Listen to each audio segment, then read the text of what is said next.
ES News Especial. Oferecimento Restaurante Valentina.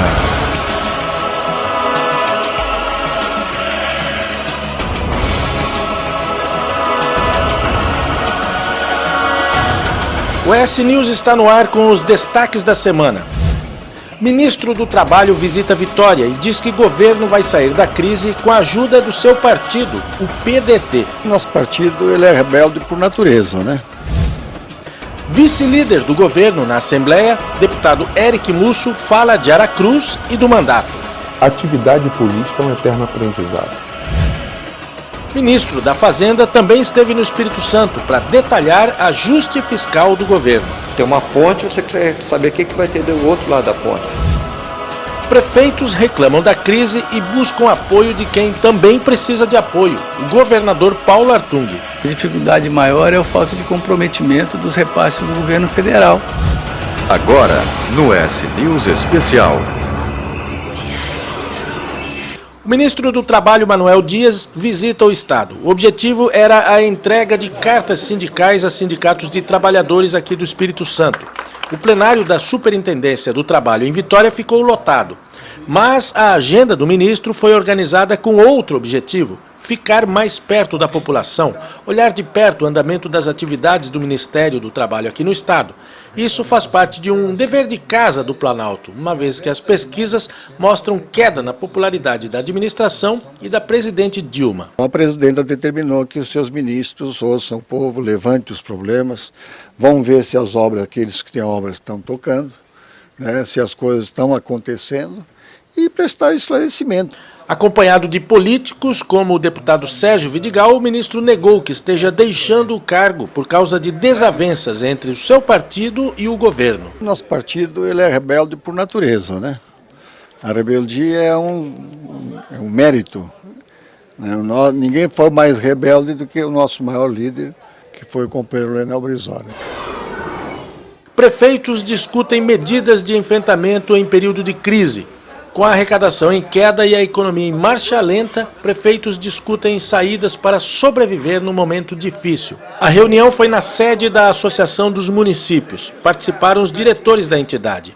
Uma das decisões foi a de procurar o governo do estado para apresentar as prioridades da chamada pauta municipalista. Nós estamos discutindo aqui pautas para pedir uma audiência com o governador para avaliar a nossa pauta permanente e contar sempre com o governo do Estado do Espírito Santo no sentido de nos apoiar para superar essas dificuldades momentâneas que o Estado está passando, que os municípios estão passando. Governar tem ônus e bônus.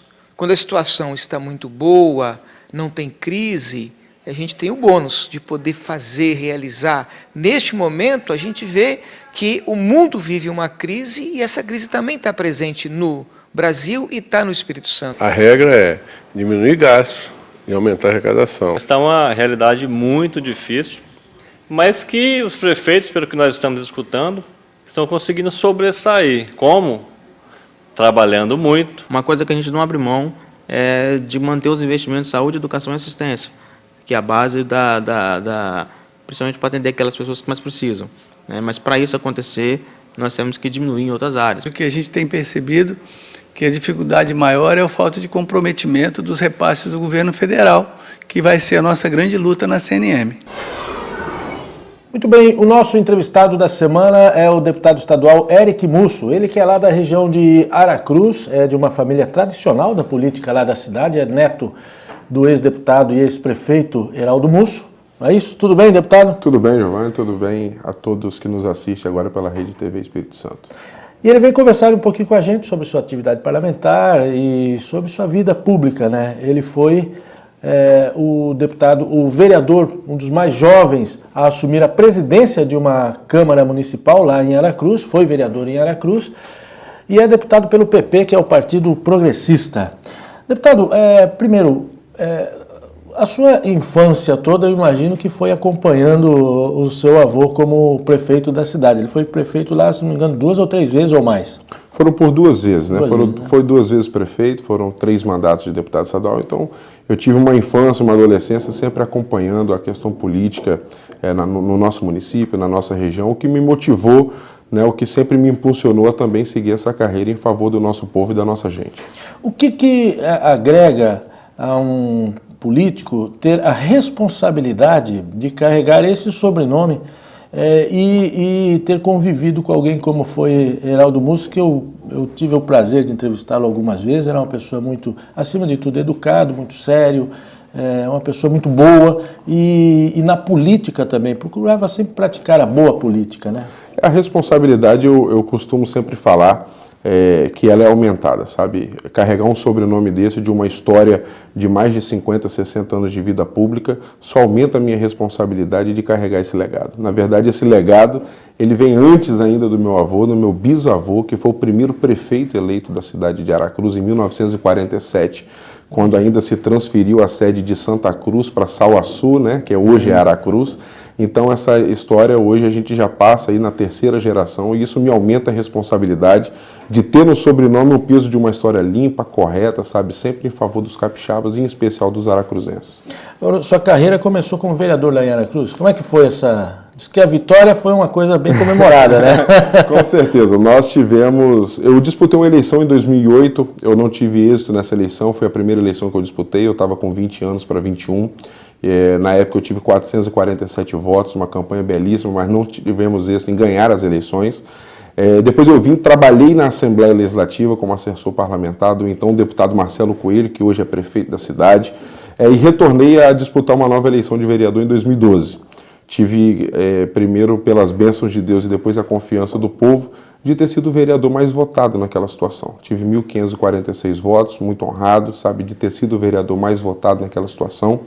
E aí, por unanimidade, numa decisão unânime, a primeira da história de Aracruz, eu fui eleito presidente da Câmara, o presidente mais jovem da sua história. Eu assumi a presidência da Câmara com 25 anos de idade, aonde eu tenho muito orgulho de ter participado na reconstrução da imagem da Câmara, que passava por um momento de desgaste, né, que todos nós podemos acompanhar aí na mídia estadual e nacional. O noticiário sempre deu muita notícia polêmica da cidade, da Câmara, né? Mas eu tenho assim, muito orgulho, junto com todos os outros 16 colegas, né, nós éramos em 17 vereadores, de fazermos essa reconstrução, sabe, de nós implementarmos modernidades na Câmara, como catraca eletrônica, como diversas outras situações, e chegar a ser, no ano de 2013, a Câmara que mais devolveu dinheiro entre todas as câmaras do Estado do Espírito Santo. Foi quanto? Nós devolvemos, na época, mais de 4 milhões, e nos 2 anos de mandato que eu tive, foram quase 8 milhões de reais de economia que nós fizemos. Quer dizer, isso se reflete também no resultado de uma eleição para deputado, né? Com certeza. E a sua eleição para deputado? Nossa eleição para deputado, ela partiu dessa construção, né, do nosso trabalho de visibilidade na Câmara, um trabalho sério em que as pessoas viram ali um novo modelo de gestão implementado no Legislativo Municipal. Então, nós colocamos o nosso nome dentro de uma construção de um grupo, sabe? Nós tínhamos outros pré-candidatos no nosso grupo, mas se definiu pelo nosso nome. E aí nós partimos então para uma eleição, colocando a importância para as pessoas, né, da importância da cidade de Aracruz, o que Aracruz representa no modelo econômico, na pujança econômica do Estado e do país, de não poder ficar sem representatividade na nossa cidade e na nossa região, que a gente chama do Polinorte, que envolve Ibiraçu, João Neiva, Fundão, até um pouco de Santa Teresa, em especial Aracruz, que alavanca essa economia dessa região. Então nós fomos às ruas, sabe, conversamos com o eleitor olho no olho, sabe, explicamos da importância, e aí tivemos êxito de ter sido eleito deputado estadual e hoje está na Assembleia Legislativa representando essa região. É uma região que tem como a cidade mais rica, digamos assim, ou então da economia mais pujante ali é Aracruz, essa região de Ibiraçu, Aracruz, João Neiva, Fundão. E naturalmente a cidade deve estar sofrendo um pouco com essa crise, o Brasil inteiro, principalmente o interessante, onde mais a economia se movimenta, mais é afetado, mais sente, né? Como é que está sendo na cidade esse período? A cidade de Aracruz, assim, ela tem grandes projetos. Na verdade, a Aracruz hoje tem a Fibria, né, que é a antiga Aracruz Celulose, que é uma empresa potência, líder mundial em produção de celulose. Hoje nós temos em operação a questão da Jurong, que está fazendo o seu primeiro navio sonda, né, produzido já. Veio o casco de fora, né, de Singapura, mas já tem produzido hoje na cidade de Aracruz. A Presidência da República fez agora, nos últimos 60 dias, assinou a poligonal dali do Porto Céu para que haja ampliação do Porto Céu na sua terceira fase e também possa se instalar um novo porto, que é chamado Porto da Imetame, de um grande empresário bem-sucedido da nossa cidade também. Mas nós temos outros projetos. Obviamente que essa crise ela afeta o terceiro setor, ela afeta o prestador de serviço, ela tem gerado uma preocupação do investidor em colocar dinheiro nesse momento, mas nós temos que ter assim, otimismo de que nós vamos passar por esse momento e Aracruz voltará como diz o outro, a fazer a curva em torno para cima, sabe? Não ficar estagnado nesse momento de preocupação que assola não o nosso estado, mas como todo o país. Agora, o prefeito Marcelo Coelho lançou esse ano, agora recentemente, até nós estivemos lá, um programa de obras com recursos próprios, que é o maior volume de recursos aplicados em obras públicas por um município aqui no Espírito Santo, no meio de toda essa crise. Isso é efeito de quê? De organização. O prefeito Marcelo é um prefeito exemplar e modelo para o nosso estado, sabe? Marcelo, no momento de que o país passa por uma crise, de que os municípios passam por problemas de folha de pagamento, de atraso, de obras inacabadas, Marcelo está na contramão do que está acontecendo, sabe? E ele fez com organização, com planejamento, com equilíbrio, com uma equipe bem montada, soube guardar recursos, guardar energia para que no momento certo, no momento que nós estamos vivendo uma crise generalizada, ele pudesse estar na contramão disso, lançando um pacote de mais de 40 milhões de reais em recursos próprios, investindo aí em mais de 40 obras no município inteiro para que possa melhorar a qualidade de vida da população aracruzense. Então, o prefeito Marcelo merece assim, o nosso aplauso, sabe? Ele merece assim, o nosso reconhecimento de que tem sido um prefeito modelo gestor no nosso estado em favor do município de Aracruz. Vocês fazem parte de uma mesma corrente, de um mesmo grupo político? Fazemos parte do mesmo grupo, sabe? Um grupo político coeso, sabe? Sempre com muita sinceridade, com muita verdade, com humildade, sabendo respeitar os espaços de cada um, para que a gente possa ter sempre em primeiro lugar, independente da questão política, da questão partidária, nós precisamos estar em primeiro lugar sempre o bem-estar do nosso povo. Muito bem, estou conversando com o deputado estadual Eric Musso. Daqui a pouco, depois do intervalo, vamos falar um pouco da sua atividade como deputado estadual pelo PP, que é o Partido Progressista. Nós voltamos já. Pessoal, tá todo mundo falando sobre economia de água, não é mesmo? E nesse tempo de escassez, é importante a gente se conscientizar. Por isso, a Prefeitura de Cariacica lançou uma ideia super criativa para monitorar o consumo de água em casa. É o aplicativo do projeto Água Viva. Com ele, fica muito mais fácil saber quantos litros de água a gente gasta no banho, lavando louça, roupas e outras atividades do dia a dia. E para baixar o aplicativo do projeto Água Viva é simples. Quem tem celular com Android é só baixar pelo Google Play e quem usa iPhone pela loja virtual da Apple. Olha só, eu vou simular aqui que eu estou escovando os dentes. Aí é só apertar o play que o contador começa a registrar quantos litros de água eu gasto com essa atividade. É o máximo, né? Essa é uma iniciativa pioneira da Prefeitura de Cariacica para conscientizar todo mundo a economizar água. Baixe agora mesmo Projeto Água Viva. Consciência no consumo, economia na conta. Você vai ver a seguir no ES News Especial. O ministro da Fazenda também esteve no Espírito Santo para detalhar ajuste fiscal do governo. Tem uma ponte, você quer saber o que vai ter do outro lado da ponte.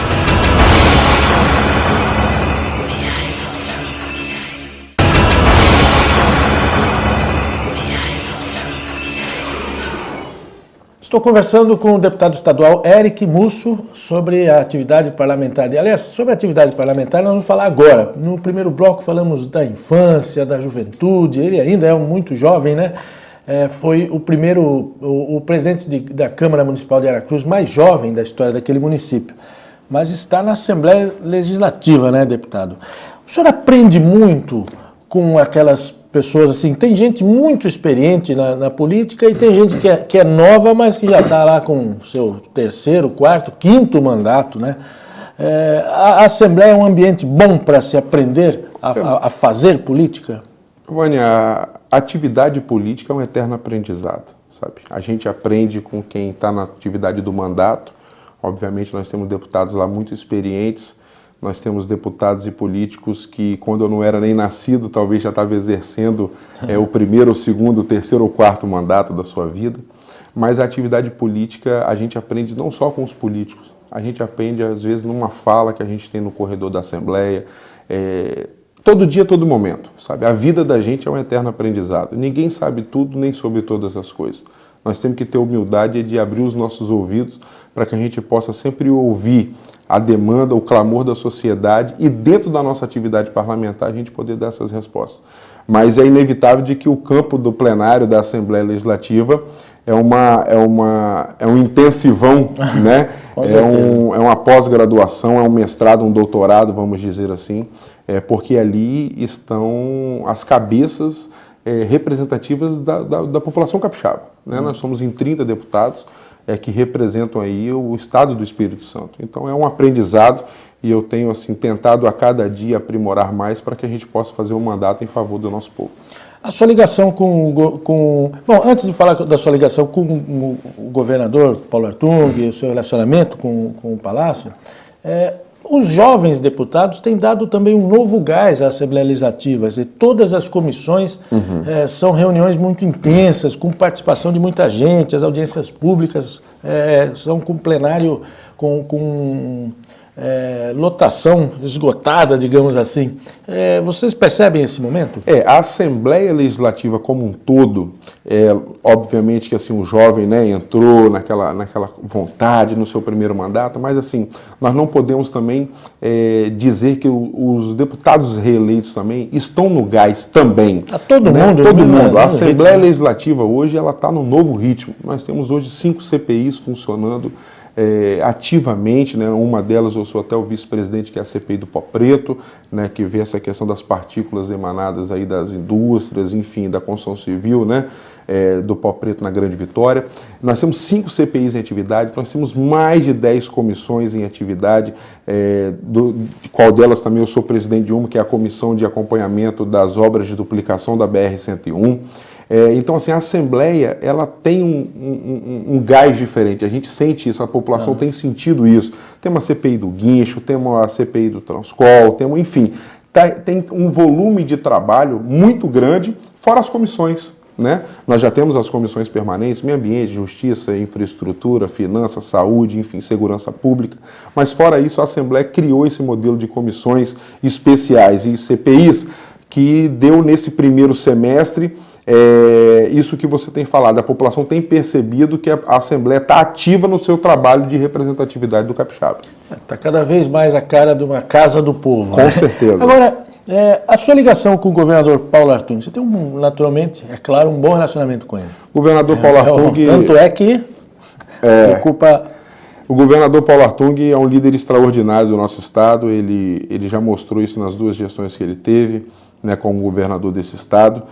Me convidou para ser o seu vice-líder do governo, sabe? Eu tenho muita honra e muita gratidão a ele por ter hoje recebido esse convite e estar podendo ajudar o nosso estado naquilo que tiver dentro do nosso limite, dentro da nossa possibilidade. Então a nossa relação é uma relação profícua, sabe? Uma relação republicana, uma relação de respeito, de admiração também desse jovem deputado pelo governador do estado e que eu possa estar sempre contribuindo para lado a lado com ele poder dar melhores dias ao nosso capixaba. Você acha que a população compreende esse sofrimento que é conviver com as crises, não vou nem ficar no singular, não, com as crises, que eu imagino que seja um grande sofrimento para um governador de estado? Você acha que a população entende esse momento que ele está vivendo? A população, ela carece assim de coisas públicas, sabe? A população, ela precisa de uma infraestrutura na sua rua, ela precisa do seu filho, sabe, com uma vaga na sua creche, na escola de ensino médio, de ensino fundamental. A população precisa de uma saúde de qualidade, ela precisa de uma segurança pública que dê a segurança a ela de ir na praça brincar com seu filho. Mas essa crise hoje que nós estamos vivendo, eu acho que a população tem entendido porque tem atingido diretamente as famílias. O país hoje, Giovanni, ele não passa somente por uma crise econômica. Nós passamos, além de uma crise econômica, nós passamos de uma crise institucional e moral, que talvez seja a mais grave delas. nós temos os grandes empresários, os grandes políticos envolvidos em coisas que já vinha talvez há décadas, mas que estouraram agora. Então, o governador do estado sofre, nós sofremos, porque nós queremos prestar um serviço de qualidade, mas nós estamos no momento que a demanda cresce, a população cresce, as demandas sociais crescem e a receita estagna quando ela não cai. Então isso é que é a curva. Eu tenho sempre explicado às pessoas que isso é como um orçamento familiar. Se você tem um salário de R$1.000, você tem que gastar 700, 800, 900 para sobrar alguma coisa. Você não pode ganhar R$1.000 de salário e gastar 1.500, porque aí a conta não vai fechar no final. Mas eu tenho assim, convicção de que o governador, com a equipe que ele tem, liderada por ele, que é um economista, que é um político renomado, um político experiente, sabe onde está pisando, dando passos curtos, mas passos firmes, não fazendo bravata e nem dando um passo maior do que a perna, eu não tenho dúvida de que o Estado irá viver dias melhores como já foram, que o Estado voltará ao seu crescimento, que nós voltaremos assim a ter dias, de alegria ao nosso povo capixaba. Você acha que esse momento crítico que a gente vive deve afetar até onde isso deve afetar as eleições, por exemplo, do ano que vem? Os ambientes para a reeleição de um prefeito ou para o ambiente para que as oposições se posicionem melhor e consigam espaço? Olha, como é que você vê o impacto de uma crise num ambiente político, num município, por exemplo, como Aracruz? Eu falo sempre o seguinte: no momento de crise, nós temos que tirar o S e fazer a palavra crie. Nós temos que criar, se reinventar. Foram nos momentos de crises que os países, ou o Brasil, ou países do exterior, se reinventaram, se reformularam, e eu não acredito que vai ser diferente nesse ano que vem, Eu acho que a política como um todo, eu sou um jovem político, estou apenas com 28 anos de idade, mas a política como um todo, ela precisa passar por um novo modelo, As pessoas, embora nós tenhamos aí 30 anos de democracia, nós somos uma democracia jovem, abaixo de 30 anos, mas nós saturamos esse modelo. Não que nós não devemos permanecer na democracia, que é o melhor modelo. Nós temos que ser um país cada vez mais democrático, cada vez com mais liberdade de imprensa, cada vez com mais liberdade de opinião. Mas o molde político que está colocado hoje é visto claramente nas ruas e nas urnas até, que é o molde que já não está agradando mais. Precisa de ajuste. Que seja esse ajuste uma unificação das eleições, que seja essa reforma política, que seja talvez uma ampliação do mandato sem reeleição, enfim, precisa de ajustes para aprimorar e para encantar e brilhar os olhos novamente do cidadão em acreditar na prática da boa política. Então eu acredito que o Congresso Nacional tem grande participação e fundamental participação nessa mudança de paradigma, nessa quebra de paradigma, para que a gente possa resgatar a credibilidade do nosso povo. Deputado, foi uma honra recebê-lo aqui. Volte sempre. Espero que o senhor tenha sempre bons projetos e se posicione dessa forma. Eu não esperava menos de alguém que é neto de Heraldo Musso. Muito obrigado pela presença. Eu que agradeço, agradeço a Rede TV, agradeço a você, Giovanni, que é um amigo, e falo a todos que nos assistem nesse momento que nós estamos na Assembleia, à disposição, com o nosso mandato em favor do povo capixaba. Muito obrigado. Este foi o jovem deputado Eric Musso conversando com a gente aqui. Semana que vem a gente volta com outra entrevista que seja tão boa como essa. Até lá. Joaquim Levy faz palestra em Vitória para detalhar o ajuste fiscal do governo. A palestra foi no Salão São Tiago do Palácio Anchieta, sempre acompanhado do governador Paulo Artung e de outros políticos capixabas. O mais importante ministro do governo Dilma disse que os ajustes na economia são necessários e se mostrou confiante numa saída da crise econômica pela qual passa o país. O momento é uma travessia, como toda travessia, a gente tem que estar junto e estar vendo e construindo o que vai acontecer depois da travessia, Pode ter uma ponte, você quer saber o que vai ter do outro lado da ponte. Do outro lado da ponte você tem que ter bons projetos, você tem que ter perspectivas de crescimento, economia mais organizada, mais limpa, e essa questão do ICMS é uma dessas coisas. Uma economia que cresce cada vez mais pelas suas competências. É importante o Brasil se reorganizar para que ele volte a ter credibilidade externa, atrair investimentos externos e credibilidade interna para que o empresário brasileiro, os investidores, os empreendedores possam confiar e voltar a investir nos seus respectivos negócios, seja na indústria, no comércio, na área de serviço, em todas as áreas da economia. Pessoal, tá todo mundo falando sobre economia de água, não é mesmo? E nesse tempo de escassez, é importante a gente se conscientizar. Por isso, a Prefeitura de Cariacica lançou uma ideia super criativa para monitorar o consumo de água em casa. É o aplicativo do projeto Água Viva. Com ele, fica muito mais fácil saber quantos litros de água a gente gasta no banho, lavando louça, roupas e outras atividades do dia a dia.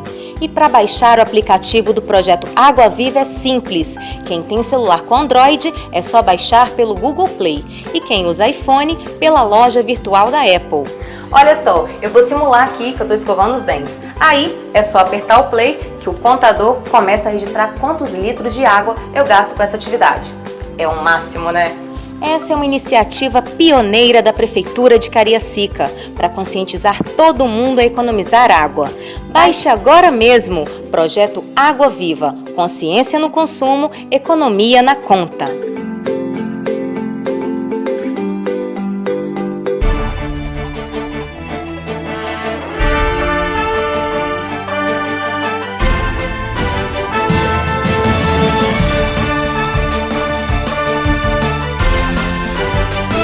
ES News Especial. Oferecimento Restaurante Valentina. Final de semana tá aí e nada melhor do que curtir um cineminha, né? Então vamos ver os filmes que estão em cartaz no Cine System do Shopping Boulevard? As férias estão acabando, mas a programação para a criançada não. Vamos começar então com Carrossel. Inspirado na novela que fez muito sucesso com a criançada, o filme conta a história da galerinha da Escola Mundial na viagem de férias para o acampamento Paná Paná. Lá, eles embarcaram em uma emocionante e divertida missão para salvar o acampamento. Será que esses pequenos aprontaram, hein? Bem-vindos ao acampamento Paná Paná!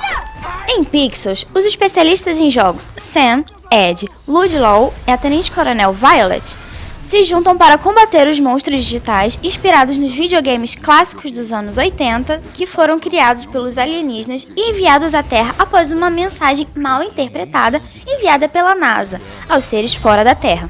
O que era para ser uma mensagem de paz acabou criando uma guerra. Quem será que vai vencer essa batalha, hein? Tem também Cidades de Papel, um romance com bastante aventura dos misteriosos vizinhos Quentin e Margot. A história gira em torno da paixão platônica que Quentin tem pela vizinha, até a noite que ela aparece no seu quarto propondo um plano de vingança contra o seu ex. E depois da aventura, simplesmente desaparece sem deixar pistas. E para fechar, outra dica é Homem-Formiga. O filme conta a história de Scott, um vigarista que, devido à sua grande inteligência, recebe uma proposta para virar herói. Ele recebe o poder de diminuir em escala e uma força sobre-humana. Mas o que ele vai fazer como herói? Bom, isso você só vai descobrir se for lá no Cine System conferir. Bora? So you need to know how to punch. You want to show me how to punch? Show me how to punch. That's how you punch.